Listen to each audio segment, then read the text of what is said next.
जय शनिदेव। आप सभी भक्तों पर शनि भगवान की कृपा सदा सर्वदा बनी रहे। आज आप सभी श्रवण करेंगे शनिवार शनि भगवान की व्रत कथा। जो भक्त इस व्रत को पूरे मन से निष्ठा के साथ करता है उसे शनिदेव की विशेष कृपा प्राप्त होती है। इस व्रत से न केवल जीवन में सुख शांति आती है बल्कि हर मनोकामना पूर्ण होती है। जैसे कर्ज से मुक्ति मिलती है और नौकरी व्यवसायों में सफलता मिलती है। सुबह स्नान करके शनिदेव का पूजन करना चाहिए और उनकी कथा सुनना चाहिए। दान पुण्य भी करें। इससे जीवन में सकारात्मक ऊर्जा और समृद्धि बनी रहती है। तो आइए भक्तों, शनि भगवान के व्रत के साथ उनकी कृपा प्राप्त करने के लिए उनकी महिमा की कथा का श्रवण करें। प्रेम से बोलिए जय शनिदेव। कथा के मुताबिक शनिदेव की सौतेली माँ के कारण शनिदेव को श्राप लगा, जिसके बाद वो लंगड़े हो गए। सूर्य देव का तेज सहन न कर पाने की वजह से उनकी पत्नी संज्ञा छाया देवी ने अपने शरीर से अपने जैसे ही एक प्रतिमूर्ति तैयार की और उसका नाम स्वर्णा रखा। संज्ञा देवी ने स्वर्णा को आज्ञा दी कि तुम मेरी अनुपस्थिति में मेरी सारी संतानों की देखरेख करते हुए सूर्य देव की सेवा करो और पत्नी सुख भोगो। ये आदेश देकर वह अपने पिता के घर चली गई। स्वर्णा ने भी अपने आप को इस तरह ढाला कि सूर्य देव भी यह रहस्य न जान सके। इस बीच सूर्य देव से स्वर्ण को 5 पुत्र व 2 पुत्रियां हुई। स्वर्णा अपने बच्चों पर अधिक और संज्ञा की संतानों पर कम ध्यान देने लगी। एक दिन संज्ञा के पुत्र शनि को तेज भूख लगी तो उसने स्वर्णा से भोजन मांगा। तब स्वर्णा ने कहा, अभी ठहरो, पहले मैं भगवान का भोग लगा लूं और तुम्हारे छोटे भाई बहनों को खाना खिला दूं, फिर तुम्हें भोजन दूंगी। यह सुन शनि को क्रोध आ गया और उन्होंने भोजन पर लात मारने के लिए अपना पैर उठाया। तो स्वर्णा ने शनि को श्राप दे दिया कि तेरा पाँव अभी टूट जाए। माता का श्राप सुनकर शनिदेव डरकर अपने पिता के पास गए और सारा किस्सा कह दिया। सूर्यदेव समझ गए कि कोई भी माता अपने बच्चे को इस तरह का श्राप नहीं दे सकती। तब सूर्यदेव ने क्रोध में आकर पूछा कि बताओ, तुम कौन हो? सूर्य का तेज देखकर स्वर्णा घबरा गई और सारी सच्चाई बता दी। तब सूर्यदेव ने शनि को समझाया कि स्वर्णा तुम्हारी माता तो नहीं है परंतु माँ के समान है, इसलिए उसका श्राप व्यर्थ तो नहीं होगा, परंतु यह उतना कठोर नहीं होगा कि टांग पूरी तरह से अलग हो जाए। हाँ, तुम आजीवन एक पाँव से लंगड़ा कर चलते रहोगे। यही कारण है कि शनिदेव लंगर कर चलते हैं। प्रेम से बोलिए शनि भगवान की जय। एक समय स्वर्गलोक में सबसे बड़ा कौन के प्रश्न पर 9 ग्रहों में वाद विवाद हो गया। विवाद इतना बढ़ा कि परस्पर भयंकर युद्ध की स्थिति बन गई। निर्णय के लिए सभी देवता देवराज इंद्र के पास पहुंचे और बोले, हे देवराज, आपको निर्णय करना होगा कि हम में से सबसे बड़ा कौन है। देवताओं का प्रश्न सुनकर देवराज इंद्र उलझन में पड़ गए। इंद्र बोले, मैं इस प्रश्न का उत्तर देने में असमर्थ हूँ। हम सभी पृथ्वी लोक में उज्जैनी नगरी में राजा विक्रमादित्य के पास चलते हैं। देवराज इंद्र सहित सभी ग्रह देवता उज्जैनी नगरी पहुंचे। महल में पहुंचकर जब देवताओं ने उनसे अपना प्रश्न पूछा तो राजा विक्रमादित्य भी कुछ देर के लिए परेशान हो उठे, क्योंकि सभी देवता अपनी अपनी शक्तियों के कारण महान थे।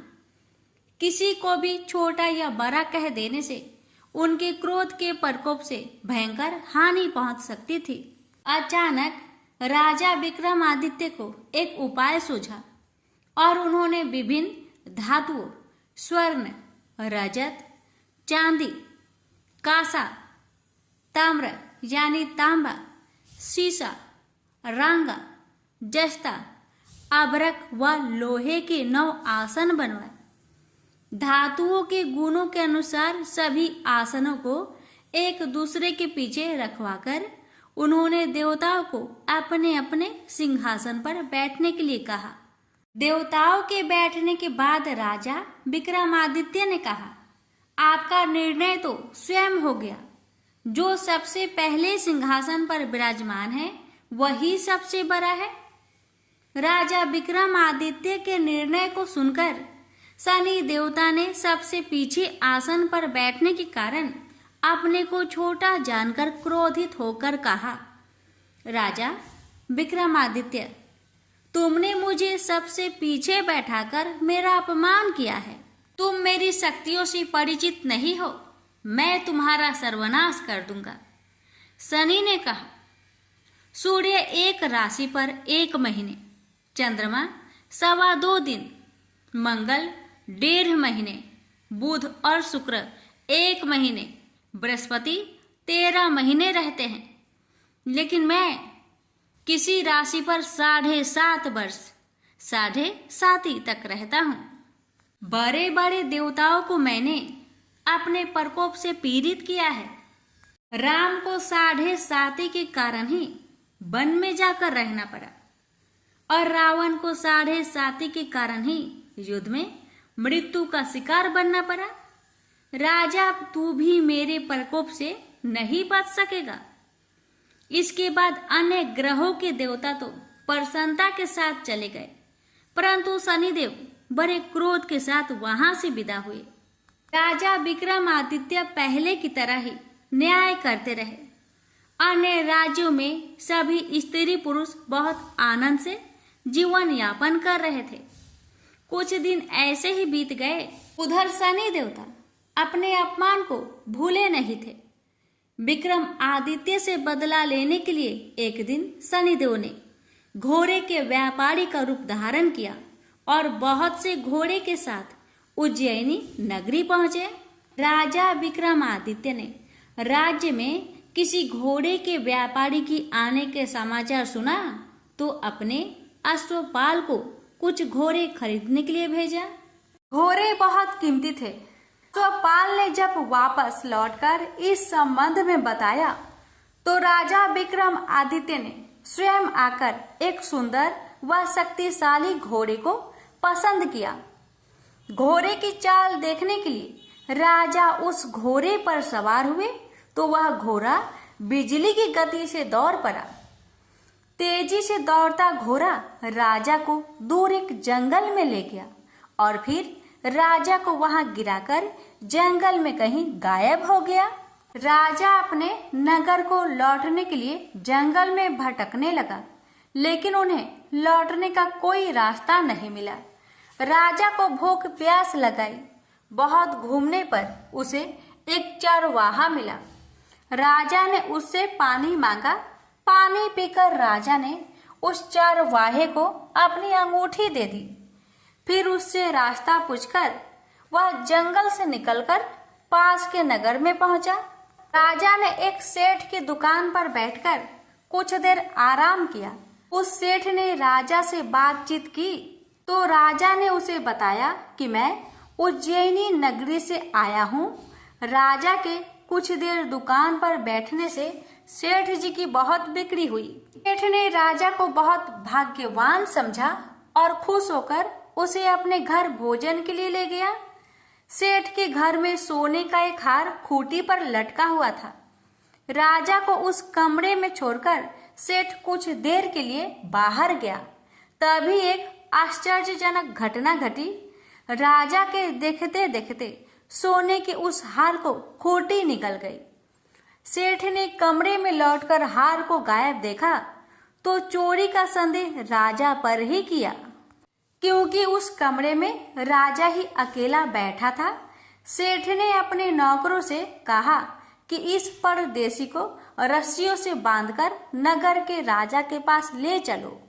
राजा ने विक्रमादित्य से हार के बारे में पूछा तो उसने बताया कि उसके देखते ही देखते खूंटी ने हार को निगल लिया था। इस पर राजा ने क्रोधित होकर चोरी करने के अपराध में विक्रमादित्य के हाथ पांव कटवाने का आदेश दे दिया। राजा विक्रमादित्य के हाथ पांव काटकर उसे नगर के सड़क पर छोड़ दिया गया। कुछ दिन बाद एक तेली उसे उठाकर अपने घर ले गया और उसे अपने कोल्हू पर बैठा दिया। राजा आवाज देकर बैलों को हाँकता रहता। इस तरह तेली का बैल चलता रहा और राजा को भोजन मिलता रहा। शनि के प्रकोप की 7.5 पूरी होने पर वर्षा ऋतु आरंभ हुई। राजा विक्रमादित्य एक रात मेघ मल्हार गा रहा था कि तभी नगर के राजा की लड़की राजकुमारी मोहिनी रथ पर सवार उस तेली के घर के पास से गुजरी। उसने मेघ मल्हार सुना तो उसे बहुत अच्छा लगा और दासी को भेजकर गाने वाले को बुला लाने को कहा। दासी ने लौटकर राजकुमारी को अपंग राजा के बारे में सब कुछ बता दिया। राजकुमारी उसके मेघ मल्हार से बहुत मोहित हुई, अतः उसने सब कुछ जानकर भी अपंग राजा से विवाह करने का निश्चय कर लिया। राजकुमारी ने अपने माता पिता से जब यह बात कही तो वे हैरान रह गए। रानी ने मोहिनी को समझाया, बेटी तेरे भाग्य में तो किसी राजा की रानी होना लिखा है, फिर तू उस अपंग से विवाह करके अपने पांव पर कुल्हाड़ी क्यों मार रही है। राजकुमारी ने अपनी जिद नहीं छोड़ी। अपनी जिद पूरी करने के लिए उसने भोजन करना छोड़ दिया और प्राण त्याग देने का निश्चय कर लिया। आखिर राजा रानी को विवश होकर अपंग विक्रमादित्य से राजकुमारी का विवाह करना पड़ा। विवाह के बाद राजा विक्रमादित्य और राजकुमारी तेली के घर में रहने लगे। उस रात स्वप्न में शनिदेव ने राजा से कहा, राजा तुमने मेरा प्रकोप देख लिया, मैंने तुम्हें अपने अपमान का दंड दिया है। राजा ने शनिदेव से क्षमा करने को कहा और प्रार्थना की, हे शनिदेव, आपने जितना दुख मुझे दिया है अन्य किसी को न देना। शनिदेव ने कुछ सोचकर कहा, राजा मैं तुम्हारी प्रार्थना स्वीकार करता हूँ। जो कोई स्त्री पुरुष मेरी पूजा करेगा, शनिवार को व्रत करके मेरी व्रत कथा सुनेगा, उस पर मेरी अनुकंपा बनी रहेगी। प्रातःकाल राजा विक्रमादित्य की नींद खुली तो अपने हाथ पांव देखकर राजा को बहुत खुशी हुई। उसने मन ही मन शनिदेव को प्रणाम किया। राजकुमारी भी राजा के हाथ पांव सही सलामत देखकर आश्चर्य में डूब गई। राजा विक्रमादित्य ने अपना परिचय देते हुए शनिदेव के प्रकोप की सारी कहानी सुनाई। सेठ को जब इस बात का पता चला तो दौड़ता हुआ तेली के घर पहुंचा और राजा के चरणों में गिरकर क्षमा मांगने लगा। राजा ने उसे क्षमा कर दिया क्योंकि यह सब तो शनिदेव के प्रकोप के कारण हुआ था। सेठ राजा को अपने घर ले गया और उसे भोजन कराया।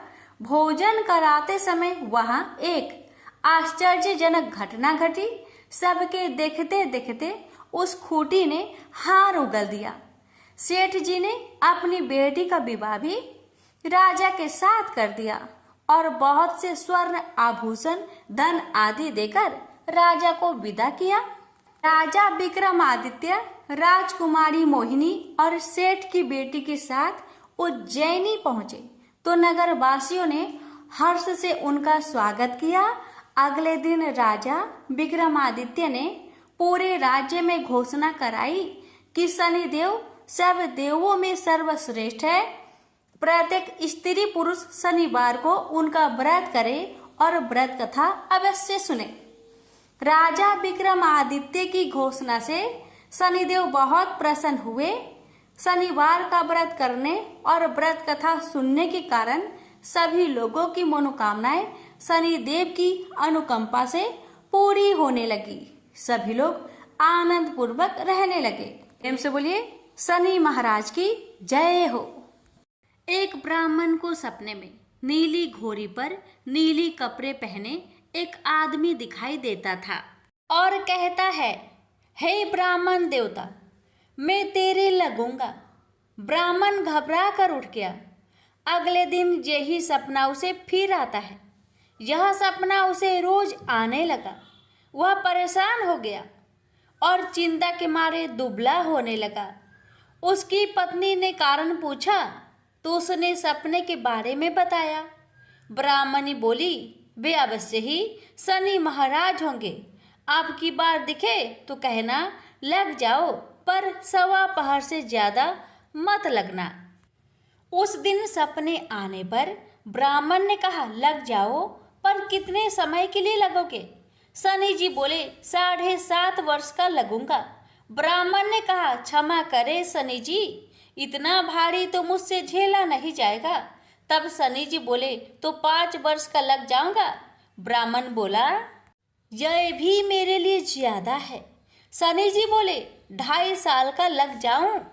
ब्राह्मण ने मना किया तो शनि जी कहने लगे, 1.15 का तो लगूंगा ही, इतना तो कोढ़ी कलंगी भिखारी के भी लग जाता हूँ। तब ब्राह्मण ने कहा, ठीक है। ब्राह्मण को 1.15 की शनि की दशा लग गई। ब्राह्मण ने नींद से जागकर ब्राह्मण से कहा, मेरे 1.15 शनि की दशा लग गई है, इसलिए मैं जंगल में जाकर यह समय बिताऊंगा। मेरे लिए खाने पीने का सामान बांध दे। मेरे पीछे से किसी से लड़ाई झगड़ा ना हो, इसका ध्यान रखना। ज्यादातर घर में ही रहना। बच्चों का भी ध्यान रखना। इस 1.15 के समय में कोई गाली भी दे तो चुपचाप सुन लेना, बहस मत करना। यह सब समझाकर ब्राह्मण जंगल में चला गया। जंगल में ब्राह्मण एक पीपल के पेड़ के नीचे बैठ गया और हनुमान जी का पाठ करने लगा। 1 पहर बीत गया। ब्राह्मण ने सोचा, बाकी बचा समय रास्ते में बीत जाएगा, इसलिए वहां से चल दिया। रास्ते में एक बाड़ी में मतीरे लगे देखे। माली से एक मतीरा खरीदा, पोटली में बांधा और आगे बढ़ा। आगे एक आदमी मिला जो असल में शनिदेव थे। ब्राह्मण से पूछा, पोटली में क्या है? उसने कहा, मतीरा है। शनिदेव बोले, दिखाओ। ब्राह्मण ने पोटली खोली। उसमें राजकुमार का कटा हुआ खून से लथपथ सिर दिखा। शनिदेव ब्राह्मण को राजा के पास ले गए और कहा कि इस ब्राह्मण ने राजकुमार की हत्या कर दी है। इसके पास पोटली में राजकुमार का सिर है। राजा ने कहा, मैं यह नहीं देख सकता, इस ब्राह्मण को सूली पर चढ़ा दो। राजा के यहाँ हाहाकार मच गया। ब्राह्मण को सूली पर चढ़ाने से पहले पूछा गया कि उसकी कोई आखिरी इच्छा हो तो बताए। ब्राह्मण ने सोचा, किसी तरह 1.15 पूरा करना होगा। उसने कहा, वहाँ रोज बालाजी की कथा सुनता है। मरने से पहले अंतिम बार बालाजी की कथा सुनना चाहता हूँ। ब्राह्मण को कथा सुनाने का प्रबंध किया गया। कथा कहते कहते 1.15 पूरा हो गया। शनि की दशा टलते ही राजकुमार शिकार खेलकर लौटता हुआ दिखाई दिया। राजकुमार को आता देख राजा बहुत खुश हुआ, लेकिन उसे निर्दोष ब्राह्मण की हत्या का दोष लगने का डर सताने लगा। उसने तुरंत घोड़सवार सैनिकों को ब्राह्मण को आदर सहित ले आने के लिए भेजा। ब्राह्मण राज दरबार में आया तो राजा ने क्षमा मांगी और पोटली दिखाने के लिए कहा। पोटली खोली तो उसमें मतीरा था। राजा ने इन सब के बारे में पूछा तो ब्राह्मण ने बताया, मुझे 1.15 की शनिचर की दशा लगी थी, इस कारण यह सब तमाशा हुआ। राजा ने पूछा, यह दशा कैसे टलती है? ब्राह्मण बोला, राजा, यह सेठ के लगे तो काला हाथी या काला घोड़ा दान करे, गरीब के लगे तो पीपल की पूजा करे तब बोले, साचा शनिचर कहिए, जाके पाओ सदा ही पढ़िए। शनि की कहानी सुने, तिल का तेल और काला उड़द दान करे, काले कुत्ते को तेल से चुपर कर रोटी खिलाए तो शनिचर की दशा उतर जाती है। राजा ने उसे मदिरा वापस दे दिया। घर आकर ब्राह्मण ने मदिरा काटा तो उसमें बीज की जगह हीरे मोती निकले। ब्राह्मण ने पूछा, यह कहाँ से लाए? आप तो कह रहे थे कि शनि की दशा लगी है। ब्राह्मण ने कहा, जब दशा लगी थी तो यही मदिरा राजकुमार का सिर बन गया था। उतरती दशा के शनि जी निहाल कर गए। हे शनि देवता, जैसे ब्राह्मण के शनि की दशा लगी वैसे किसी को ना लगे। प्रेम से बोलिए शनि देव की जय। एक पौराणिक कथा के अनुसार एक बार शनिदेव भगवान शिव जी के पास कैलाश पहुंचे। शिव जी को प्रणाम करके उन्हें ज्ञात करवाया कि प्रभु, कल से मैं आपकी राशि में आने वाला हूँ और मेरी वक्र दृष्टि आप पर पड़ने वाली है। शनिदेव जी की बात सुनकर भगवान अबाक रह गए और मंद मंद मुस्कुराकर कहा, हे शनिदेव, आपकी वक्र दृष्टि कितने समय तक मुझ पर रहेगी? तब शनिदेव ने कहा कि प्रभु, कल सवा पहर के लिए ही आप पर मेरी वक्र दृष्टि रहेगी। यह सुनकर भगवान भोलेनाथ शनिदेव की वक्र दृष्टि से बचने का उपाय सोचने में लग गए और अगले ही दिन वे धरती लोक पर पधारे और एक हाथी का रूप धारण कर लिया ताकि शनिदेव की वक्र दृष्टि से बचा जा सके। भगवान शंकर को हाथी के रूप में सवा पहर तक का समय व्यतीत होने पर शिव जी ने सोचा, अब सारा दिन व्यतीत हो चुका है और शनिदेव की वक्र दृष्टि का उन पर कोई भी प्रभाव नहीं हो पाया। तब भगवान शिव पुनः कैलाश वापस लौट गए। भगवान शंकर अति प्रसन्न मुद्रा में कैलाश पहुंचे तो उन्होंने वहां पर शनिदेव को उनका इंतजार करते हुए पाया। शंकर जी को देखकर शनिदेव ने प्रणाम किया। शंकर जी ने कहा, हे शनिदेव, आपकी वक्र दृष्टि का मुझ पर कोई भी नकारात्मक प्रभाव नहीं पड़ा। यह सुनकर शनिदेव मुस्कुराए और कहा कि मेरी वक्र दृष्टि से कोई भी नहीं बच सकता, चाहे कोई भी क्यों न हो। तब शनिदेव ने कहा, हे प्रभु, मेरी ही दृष्टि के प्रभाव से आपको सवा पहर के लिए देव योनि को त्याग कर पशु योनि में जाना पड़ा। यही मेरी वक्र दृष्टि का आप पर प्रभाव था। शनिदेव की न्याय प्रियता को देखकर भगवान शिव जी अति प्रसन्न हुए। वह शनिदेव को सूर्य से भी ज्यादा प्रतापी होने का वरदान दे दिया। प्रेम से बोलिए शनि भगवान जी की जय। हर हर महादेव। प्राचीन समय की बात है जब देवताओं और ऋषियों के बीच भगवान शनि देव की शक्ति और न्याय प्रियता की चर्चा हो रही थी। सभी जानते थे कि शनिदेव अपने कठोर न्याय के लिए प्रसिद्ध है, लेकिन उनके स्वरूप और वाहन के पीछे छिपे दिव्य रहस्य को बहुत कम लोग समझते हैं। एक दिन ऋषि नारद ने स्वयं भगवान शनि देव से उनके स्वरूप और वाहन कौवा के महत्व का रहस्य जानने की इच्छा प्रकट की। भगवान शनि देव का दिव्य स्वरूप अत्यंत तेजस्वी और गंभीर था। वे गहरे काले रंग के थे, जो उनकी गहन तपस्या और धैर्य का प्रतीक था। उनके नेत्र अत्यंत तीव्र थे, जो सत्य और असत्य का भेद तुरंत पहचान लेते थे।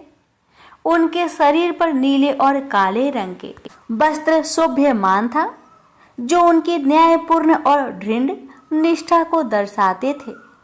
उनके सिर पर स्वर्ण मुकुट दमक रहा था और उनके हाथों में गदा, तलवार, त्रिशूल और धनुष थे, जो यह प्रमाणित करते थे कि वे न्याय देने में ना तो कभी पश्चाताप करते हैं और ना ही किसी से डरते हैं।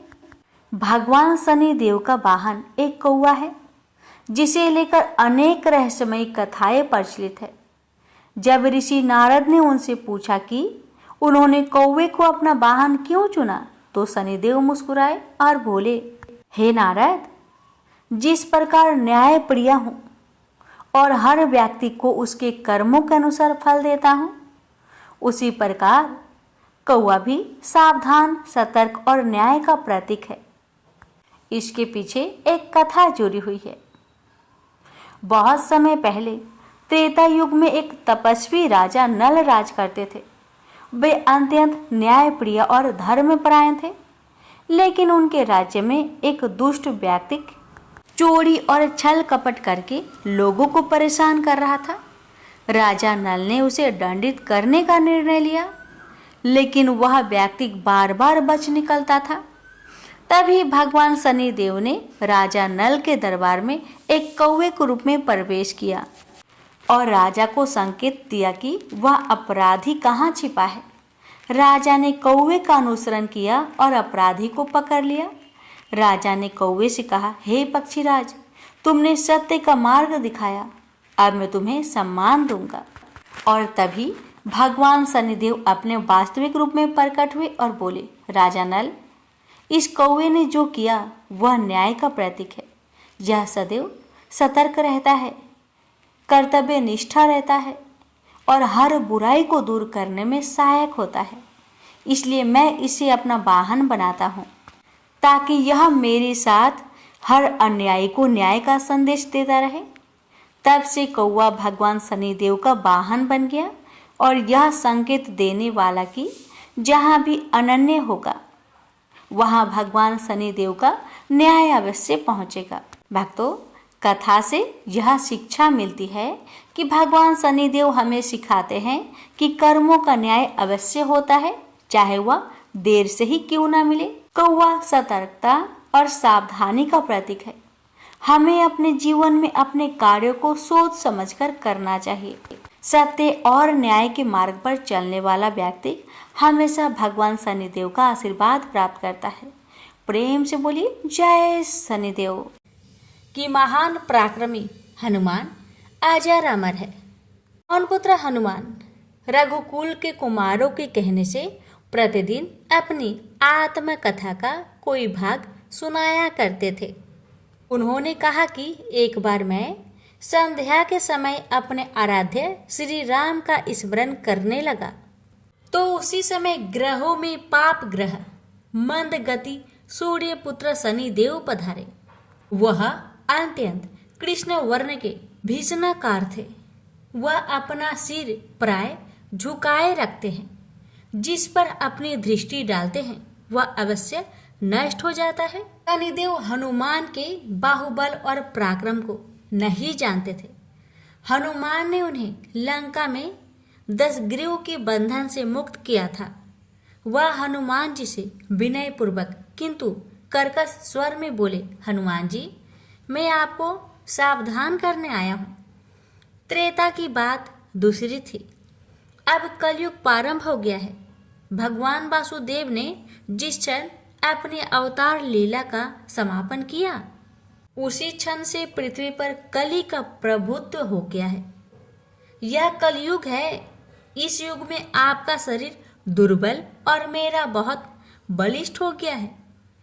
अब आप पर मेरी 7.5 की दशा प्रभावी हो गई है।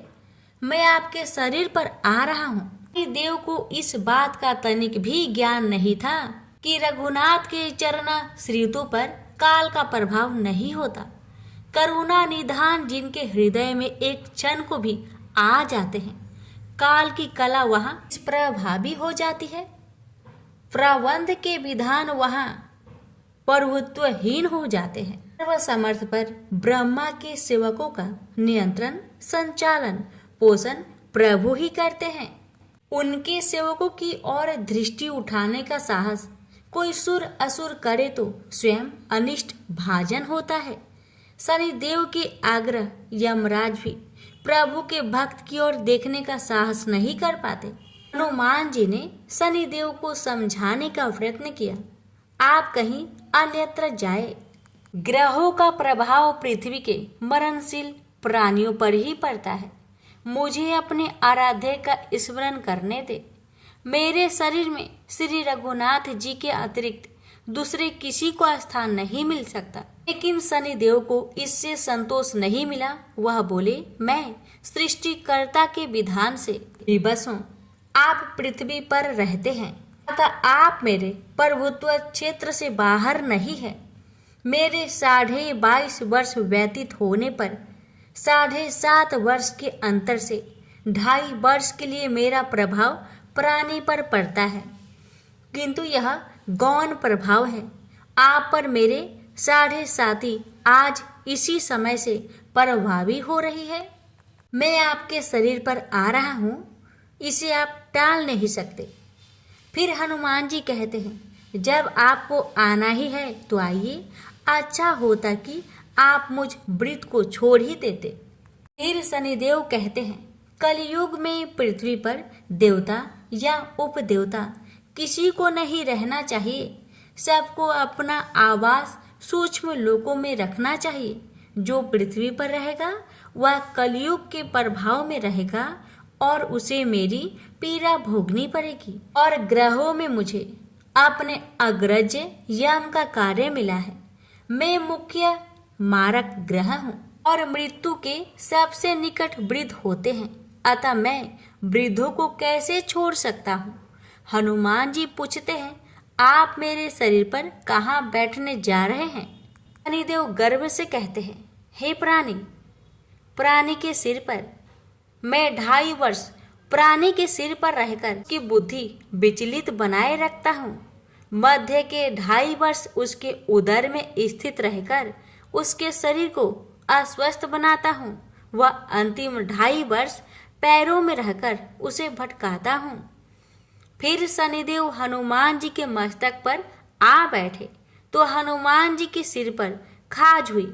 इसे मिटाने के लिए हनुमान जी ने बड़ा पर्वत उठाकर सिर पर रख लिया। शनिदेव चिल्लाते हैं, यह क्या कर रहे हैं आप। फिर हनुमान जी कहते हैं, जैसे आप सृष्टिकर्ता के विधान से विवश हैं, ऐसे मैं भी अपने स्वभाव से विवश हूँ।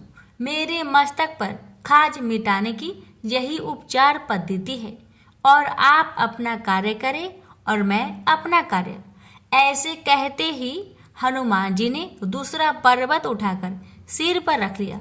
इस पर शनिदेव कहते हैं, आप इन्हें उतारिए, मैं संधि करने को तैयार हूँ। इनके इतना कहते ही हनुमान जी ने तीसरा पर्वत उठाकर सिर पर रख लिया।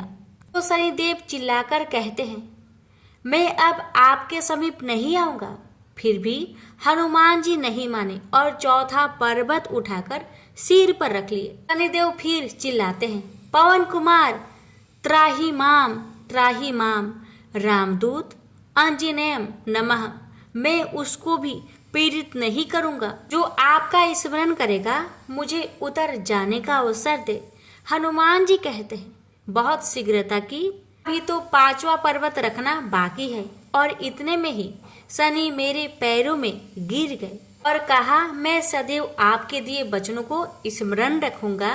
आघात के उपचार के लिए शनिदेव तेल मांगने लगे। हनुमान जी तेल कहाँ देने वाले थे, वही शनिदेव आज भी तेल दान से संतुष्ट होते हैं। प्रेम से बोलिए, पवन पुत्र हनुमान की जय, शनि महाराज की जय। शनिवार व्रत कथा। एक बार भगवान विष्णु, शंकर और ब्रह्मा जी के बीच एक संवाद शुरू हुआ। यह संवाद था संसार में एक न्याय अधिकारी को जन्म देने का। यह संवाद तब शुरू हुआ जब देवों और असुरों के बीच लगातार युद्ध हो रहा था। असुरों को लगता था कि जब न्याय की बात आती है तो फैसला देवों के हक में सुनाया जाता है, परंतु असुरों के गुरु शुक्राचार्य को भगवान शंकर पर पूर्ण विश्वास था कि वह देवों के साथ असुरों के हितों की भी रक्षा करेंगे। भगवान शंकर ने अपने परम भक्त शुक्राचार्य को निराश नहीं किया। भगवान शंकर ही थे जिन्होंने शनि देव के जन्म की पटकथा लिखी। शनि देव का जन्म सूर्य पुत्र के रूप में हुआ, जिनकी मां का नाम छाया था।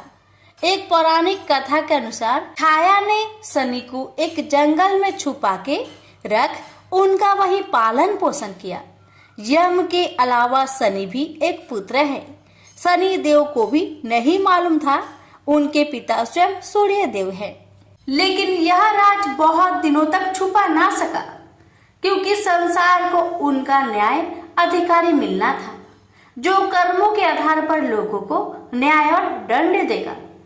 इधर देवाधिपति इंद्रदेव और शुक्राचार्य के बीच न्याय अधिकारी के अस्तित्व को जानने के लिए खलबली मची हुई थी। इसी खलबली का नतीजा एक चक्रवात के रूप में आया, जिसका संचालन शुक्राचार्य कर रहे थे। शुक्राचार्य को मोहरा बनाते हुए इंद्रदेव ने एक षड्यंत्र रचा था। सही मायनों में इस चक्रवात के लिए इंद्रदेव जिम्मेदार थे, जिन्होंने असुरों के गुरु शुक्राचार्य को उस्काया। इस चक्रवात की चपेट में शनि की माता छाया आ गई, जिससे शनिदेव नाराज हो गए और शंकर भगवान की कृपा से उन्हें अपनी शक्तियों का बोध हो गया और उन्होंने अपनी मां छाया को बचा लिया। इसके बाद सूर्यदेव चक्रवात से क्रोधित हो गए और उन्होंने शुक्राचार्य और इंद्रदेव को सूर्य लोक में बुलाया, जहां पर चक्रवात के दोषी को दंड देकर न्याय किया जाना था। लेकिन शुक्राचार्य की बात सुने बिना सूर्यदेव ने शुक्राचार्य को दोषी करार दे दिया। इसको देखते हुए वहां शनिदेव प्रकट हो गए। उन्होंने न्याय अधिकारी के रूप में उचित न्याय किया। उन्होंने सभी को बताया कि चक्रवात के असली दोषी शुक्राचार्य नहीं अपितु इंद्रदेव है। शनिदेव की यह बात सुनकर वहां मौजूद सभी देवता, उनके पिता सूर्यदेव और शुक्राचार्य चकित रह गए। लेकिन शनिदेव ने कहा कि न्याय सबके लिए बराबर होता है, चाहे वह देव हो या असुर। अंत में देवताओं को शनिदेव के आगे झुकना ही पड़ा, क्योंकि न्याय विश्व के न्याय अधिकारी के द्वारा हो रहा था। इंद्रदेव को सजा के तौर पर अपना मुकुट धरती पर उतार कर रखना पड़ा। प्रेम से बोलिए शनि महाराज की जय। जब भी अपने पति शिव के साथ दूसरे देवताओं के निवास स्थान पर जाती और वहां उनके सजे धजे सुंदर भवनों को देखती, तो उन्हें बड़ी हीनता का बोध होता। वो यह महसूस करती कि हमसे छोटे छोटे देवताओं के पास भी बड़े बड़े भव्य भवन हैं, लेकिन हमारे पास कुछ भी नहीं। कहने को मैं आदिदेव शिव की पत्नी हूँ, लेकिन रहने के लिए मिली है कैलाश पर्वत की कंदराएं और पहनने के लिए वल्कल। किसी उचित आवास के अभाव में मैं अन्य सुख सुविधाओं का भी उपभोग नहीं कर सकती। एक दिन पार्वती ने अपने मन की यह व्यथा अपने पति शिव से कही। सुनकर शिव मुस्कुराए, फिर बोले, इसमें हीनता की कोई बात नहीं है देवी। प्रत्येक व्यक्ति की अपनी अपनी जीवन शैली होती है। हमारी जीवन शैली यही है। हम अपनी इस शैली को हीन क्यों समझे? अन्य देवगण प्राकृतिक से बहुत दूर है, जबकि हम प्राकृतिक की गोद में निवास करते हैं। यह तो हमारे लिए गौरव की बात है, हीनता की नहीं। शिव के तर्कों से पार्वती संतुष्ट नहीं हुई और बोली, मुझे आपकी ये बातें समझ में नहीं आती देव। मुझे तो अपना एक आवास चाहिए, बहुत ही भव्य और सुख सुविधा से पूर्ण। शिव ने अपनी सहज मुस्कान के साथ उत्तर दिया, इसमें क्या मुश्किल है देवी। मैं अभी विश्वकर्मा को बुलवा देता हूँ, उनसे जैसा चाहे वैसा आवास बनवा ले। विश्वकर्मा को बुलवाया गया। पार्वती ने आदेश दिया, हमारे लिए एक ऐसा भवन बनाओ जैसा विश्व में कहीं ना हो। विश्वकर्मा ने आदेश स्वीकार किया। निर्माण कार्य प्रारंभ हो गया। कुछ ही समय में पार्वती की इच्छा अनुसार भव्य भवन तैयार हो गया। अपने भवन को देखकर पार्वती अति प्रसन्न हुई। गृह प्रवेश की तैयारी होने लगी।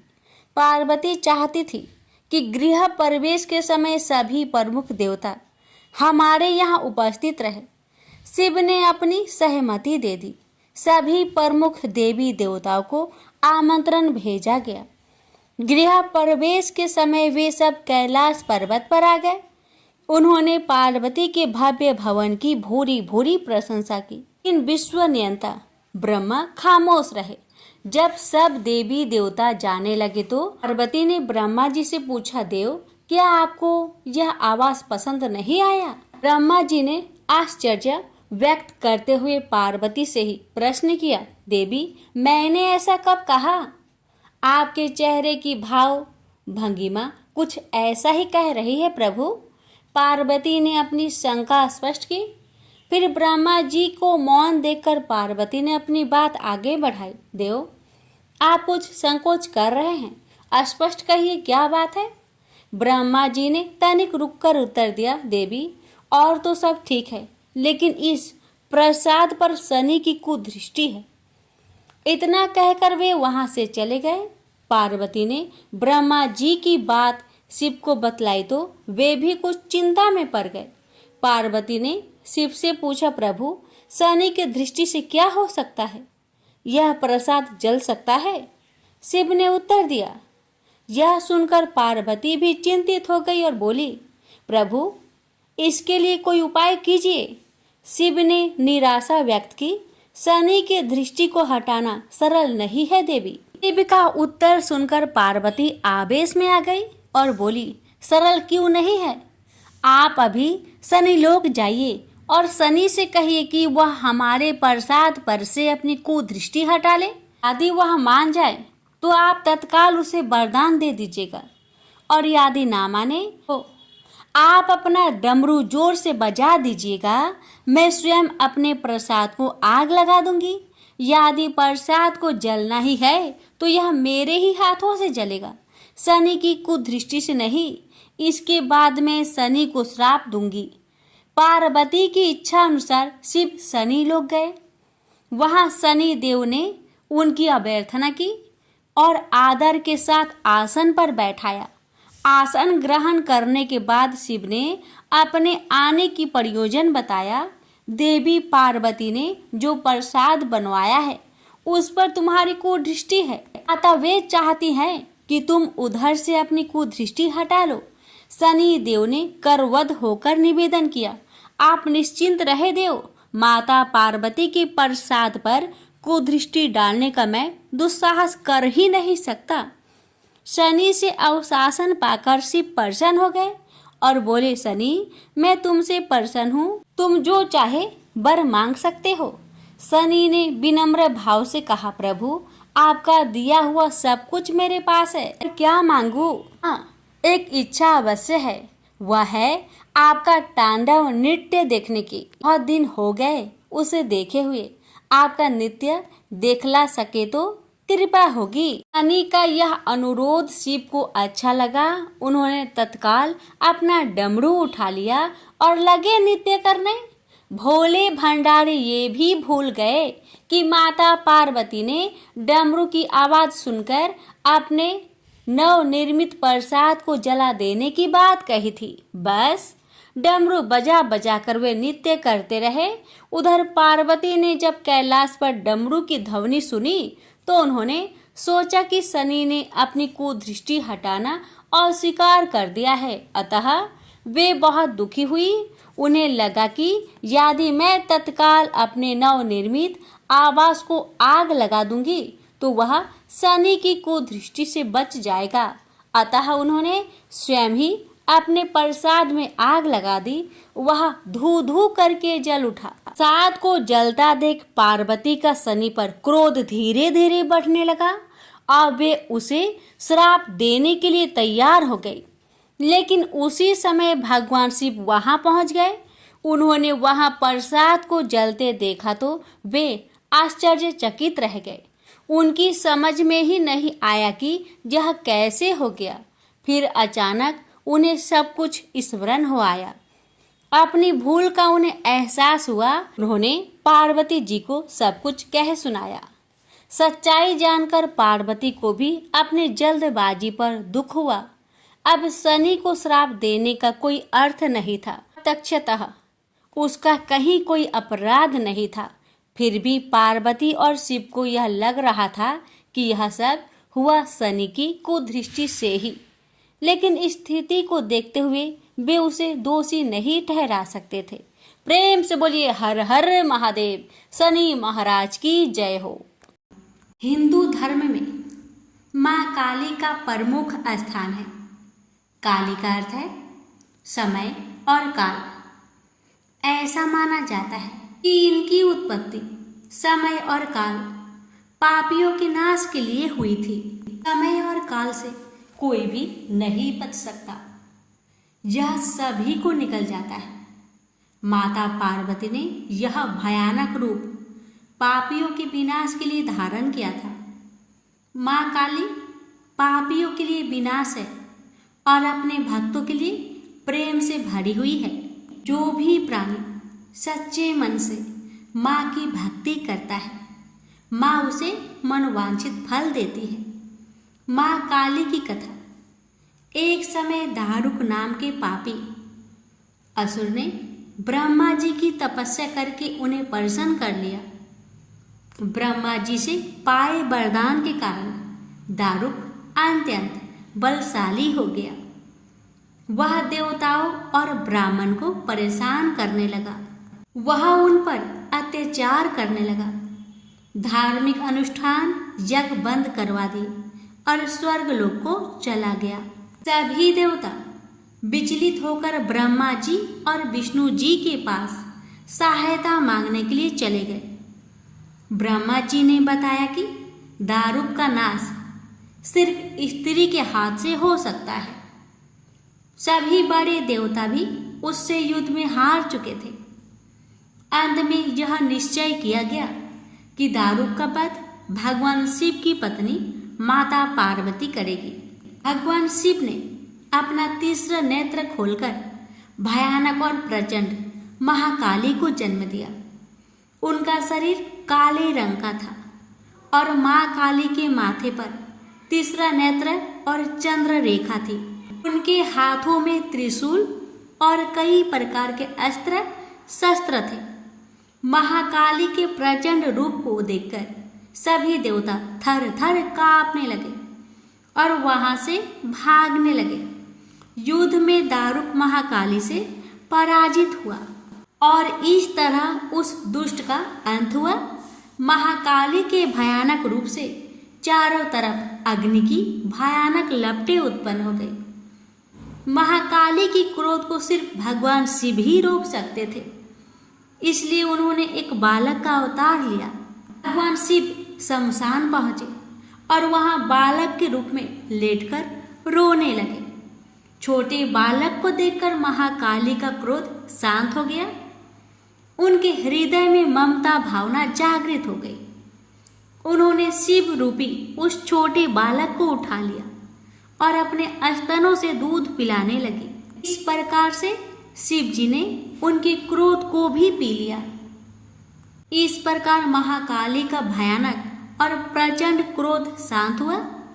उसके बाद महाकाली मूर्छित हो गई। उन्हें होश में लाने के लिए भगवान शिव ने तांडव नृत्य किया और होश में आने पर पुनः माता पार्वती के रूप में आ चुकी थी।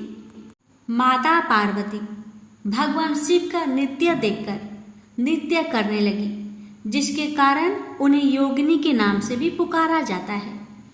इसके अलावा महाकाली ने महिषासुर, चंडमुंड, रक्तबीज, शुभ, निशुंभ जैसे राक्षसों का वध किया।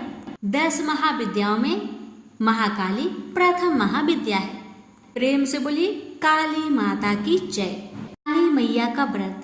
किसी भी शनिवार से आप यह व्रत आरंभ कर सकते हैं। सुबह जल्दी उठकर स्नान करके आपको स्वच्छ वस्त्र धारण करने हैं। माँ काली की पूजा में लाल और काले रंग के वस्त्र पहने जाते हैं। काले रंग के वस्त्रों का इस्तेमाल तांत्रिक क्रियाओं में किया जाता है, इसलिए आप लाल रंग के वस्त्र धारण करें। माता के समक्ष 9 शनिवार के व्रत रखने का संकल्प ले। 1 शनिवार, 2 शनिवार या 3 शनिवार का भी व्रत रखा जाता है। इसको खुले व्रत कहते हैं। जो भी आपकी क्षमता और इच्छा हो, व्रत प्रारंभ करने से पहले माता रानी के समक्ष संकल्प लेते समय उन्हें बताएं। काली माता का व्रत प्रारंभ करने से पहले आपका व्रत अच्छे से हो जाए, ऐसा आशीर्वाद मांगना चाहिए। इसके अलावा व्रत के दौरान आपसे कोई त्रुटि या भूल चूक हो जाए उसकी क्षमा याचना पहले से ही मांग लेनी चाहिए। आपको माता की चौकी लगानी है, जिसका आसन लाल रंग के कपड़े द्वारा बनाए। माता के स्वयं रूप की मूर्ति या फोटो स्थापित करें। माँ के व्रत में आपको माता का श्रृंगार का सामान जरूर अर्पित करना चाहिए। माँ के समक्ष आपको सरसों तेल का तेल या तिल के तेल का दीपक जलाना चाहिए। माता को रौली का तिलक लगाए और माता को अपनी क्षमता अनुसार भोग लगाए और माता को पुष्प अर्पित करें। आप माता को लाल या काले रंग के वस्त्र भी अर्पित कर सकते हैं। माता को अपनी मनोकामना बताएं और उसकी पूर्ति के लिए प्रार्थना करें। व्रत के दिन आपको काली कवच और काली चालीसा का पाठ जरूर करना चाहिए। इसके बाद आपको काली माँ की व्रत कथा का पाठ करना चाहिए। व्रत से एक दिन पहले स्नान करके साफ कपड़े पहन ले। अपने मन को माता की ओर एकाग्रचित करें। किसी के विरुद्ध हीन भावना, लालच और द्वेष मन में ना रखें। घर को साफ सुथरा कर ले। पूजा के लिए आवश्यक सामग्री एकत्र कर ले। व्रत पालन के नियम: सुबह सूर्योदय से पहले उठकर स्नान करें और साफ सुथरे कपड़े पहने। पूजा स्थल को साफ सुथरा करें और माँ काली की मूर्ति या तस्वीर स्थापित करें। माँ काली को फूल, धूप, दीप, नैवेद्य अर्पित करें। माँ काली के मंत्रों का जाप करें। व्रत का संकल्प ले। व्रत के बाद शाम को फिर से स्नान करें और साफ कपड़े पहने। माँ काली की आरती करें, भजन कीर्तन करें, माँ काली को भोग लगाए, प्रसाद वितरित करें। अब आइए जानिए पूजा सामग्री के बारे में। माँ काली की मूर्ति या तस्वीर, कलश, कलावा, श्रृंगार का सामान, चुनरी, नारियल, फूल, धूप, दीप, नैवेद्य, पूजा का प्रसाद, फल, मिठाई, रोटी, सब्जी, मांस। यदि आप मांसाहारी है तब व्रत के नियम: आज के दिन आपको अन्न ग्रहण नहीं करना है। इस व्रत में निराहार रहने का प्रयास करें और यदि आप निराहार नहीं रह सकते तो एक समय आप फल ग्रहण कर सकते हैं। व्रत के दौरान केवल एक ही समय भोजन करें। भोजन में मांस, प्याज, लहसुन आदि का सेवन ना करें। व्रत के दौरान शुद्ध रहे और किसी भी प्रकार की बुरी आदतों से दूर रहे। व्रत का उद्यापन विधि: उद्यापन के लिए माँ काली को भोग लगाए। उद्यापन में आपको 9 कन्याओं का पूजन करना है। जिस तरह से आप सप्तमी में, अष्टमी और नवमी में नवरात्रि के समय पूजा करते हैं, ठीक उसी तरह से पूजा करनी है। पूरी, काले चने और सूजी के हलवे से कन्याओं का भोजन करवाना है और कम से कम एक साबुत फल अवश्य दें और दक्षिणा के रूप में अपनी क्षमता अनुसार 11 रुपये अवश्य दें और परिवार के सभी सदस्यों को भी यही भोजन करना है और उसके पश्चात आप भी इसे भोजन को ग्रहण करें। भोजन को बनाते समय लाल मिर्च, लहसुन, प्याज और मसाले का प्रयोग बिल्कुल भी ना करें। भजन कीर्तन करें। इसके बाद प्रसाद वितरित करें। माँ काली के व्रत करने के लाभ: इस व्रत को करने से माँ काली की कृपा प्राप्त होती है। इस व्रत को करने से सभी प्रकार के भय और कष्ट दूर होते हैं और मनुष्य निडर हो जाता है। इस व्रत को करने से मनुष्य की सभी मन की इच्छाएं पूर्ण हो जाती है। इस व्रत को करने से जीवन में सुख, समृद्धि और वैभव आता है। इस व्रत को करने से सभी प्रकार के तंत्र, मंत्र और ऊपरी शक्तियां नष्ट हो जाती है।